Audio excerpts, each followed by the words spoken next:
everybody, it's Miguel, also known as Boosted Migs, and here's that video I promised.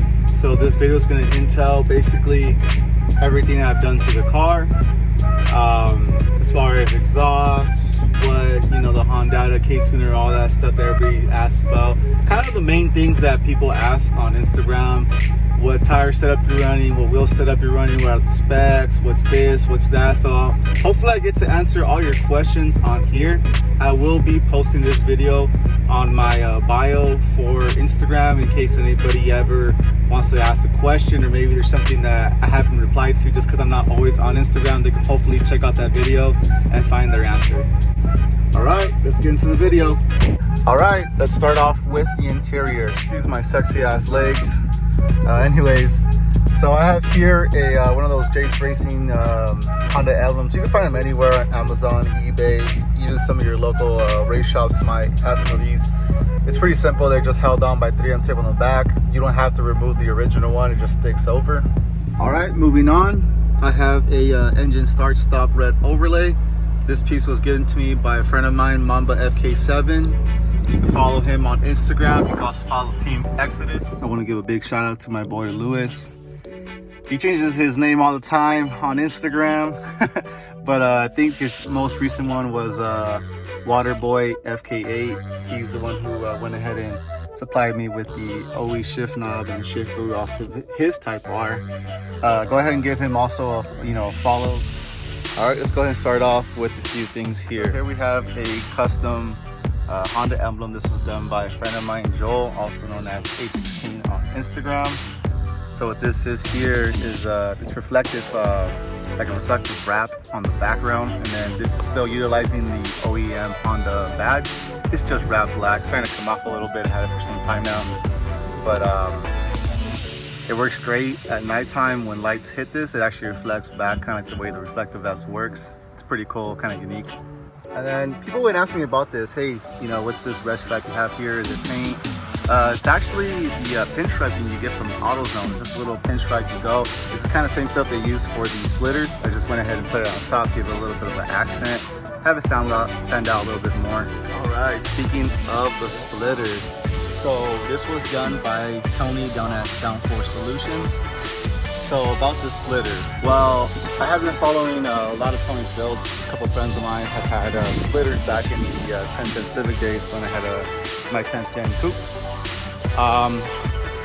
So with that, when it was time for me to get something for the Accord, unfortunately there wasn't anything out in the market yet, being that the Accord was still pretty brand new to the aftermarket game. Hit up Tony, explained to him what was going on. He said shoot on over. And we pretty much hit off since then. He mocked up this whole kit for the Accord here, starting with the splitter, got the rods there installed. Then we went ahead and he helped me design the side skirts. Everything flows with the body of the Accord. Everything kind of goes and swoops in just the way that the body does, and then flares out. He has different options. He has some where they come up. He has some where they come more aggressive, or you get what these are, which is a little standard swoop. Most of his designs are pretty aggressive. They have more of these like shark fin things that kind of pop out. I wanted something a little bit more subtle, something that just swoops down. So we went ahead and went with that. And then there's supposed to be an undercut, but I took it off. It fits with the exhaust. I just took it off to kind of give it a different look. That way you can expose the exhaust a little bit more. Speaking of exhaust, I know you guys have been very interested in this lately. This is the Function Work complete exhaust. The tips here are double walled and they are 3-inch tips. Mines are a little black because I am currently running the catless downpipe. Moving on up, we have the DK Motion. See if we get that there. There you go. DK Motion. I think these are the first generation taillights that came out before they started doing all the pre-startup, you know, light show and whatnot. These were given to me by, again, my good friend Joel, also known as Ace's King. Same one who designed the Honda badge. He also did the rears. These are, I was skeptical at first, I'll be honest. I wasn't a big fan of them. I actually told him too that they kind of weren't really for me, but they grew on me, and they grew on me a lot quicker than I thought.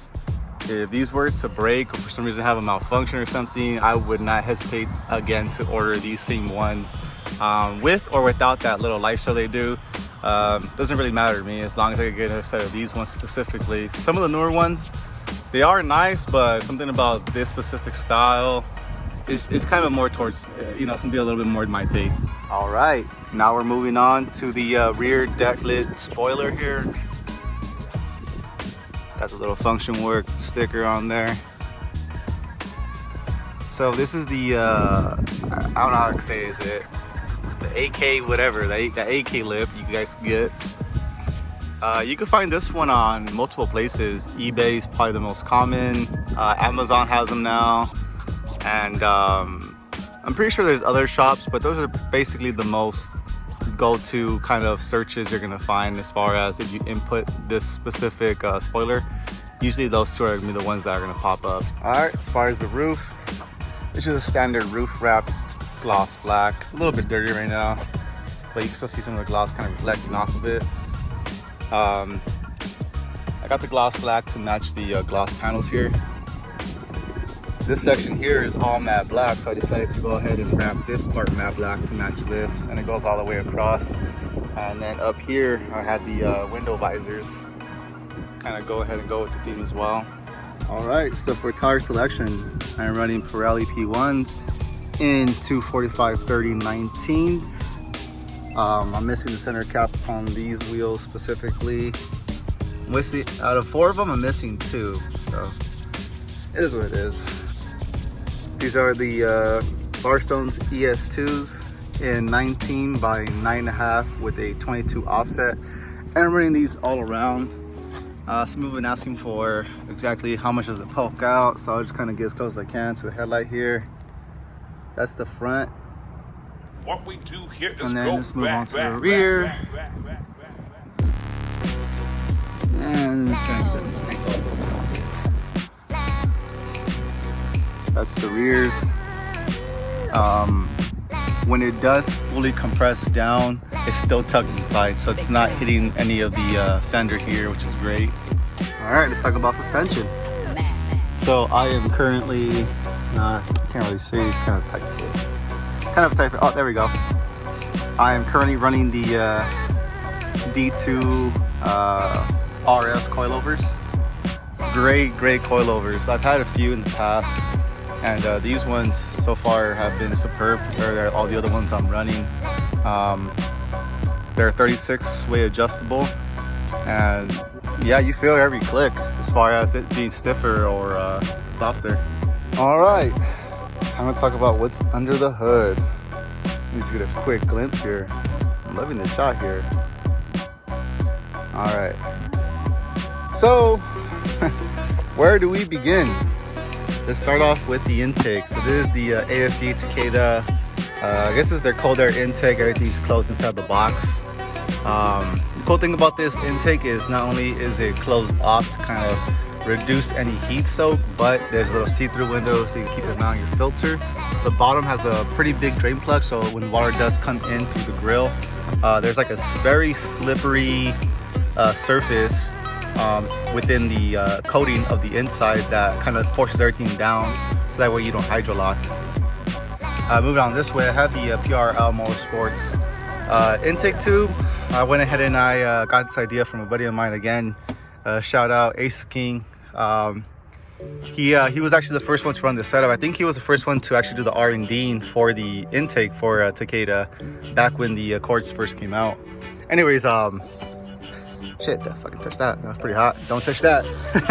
Anyways, I went ahead and cut this piece here, clamped it on. It's a very tight fit, but once it's in, it's in. And I've been pretty happy with it. It's been a lot smoother of an airflow going in. You don't have to worry about air going inside the chamber and bouncing around and whatnot, scattering just to get inside. It's pretty smooth shot inside. I went ahead and picked up this engine valve cover from OMO Motorsports. Drew down there to hook you up with pretty much anything you need. Big shout out to Drew. Make sure you hit up OMO Motorsports. I believe they're down in Montclair. He could get you anything you guys need for your tight cars. All right, so where my old Honda heads at? I'm talking about the old EGs, EKs, ES, all that. You guys know what I did here. You guys know exactly what I did here. So for those of you guys who have coilovers, you can't get to the adjustment points for the top plate here. There's only two things you can do. Option one, you cut it out.